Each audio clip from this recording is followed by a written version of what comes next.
Hello అందరికీ welcome back to our YouTube channel. ఈరోజు నేను చేయబోతున్న స్పెషల్ వచ్చేసి బీట్రూట్ క్యారెట్ పచ్చనిపప్పు ఫ్రై అండి.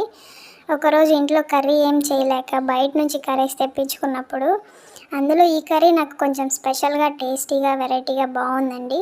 అందుకే ఒకసారి ఇంట్లో ట్రై చేద్దామని చెప్పి చేస్తున్నాను. దానికోసం ప్యాన్ పెట్టి ఆయిల్ వేసి వేడెక్కిన తర్వాత ఆవాలు, ఎండుమిర్చి, జీలకర్ర, ఆనియన్స్, కరివేపాకు వేసి కొంచెం ఫ్రై అయ్యాక ముందుగా నానబెట్టుకున్న ఒక కప్పు పచ్చనిపప్పు కూడా వేసి 1 మినిట్ ఫ్రై చేసి పసుపు, క్యారెట్, బీట్రూట్, పచ్చిమిర్చి అలాగే రుచికి సరిపడా ఉప్పు వేసి బాగా కలిపి 5 మినిట్స్ మగ్గిన తర్వాత ఒక స్పూన్ అల్లం వెల్లుల్లి పేస్ట్, 2 స్పూన్ల కారము, హాఫ్ స్పూన్ గరం మసాలా వేసి మరోసారి బాగా కలిపి ఒక 2 మినిట్స్ ఫ్రై చేసుకొని ఫైనల్గా కొత్తిమీర వేసి స్టవ్ ఆఫ్ చేసాయండి.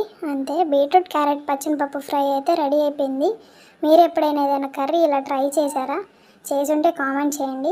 మర్చిపోకుండా సబ్స్క్రైబ్ చేసుకోండి.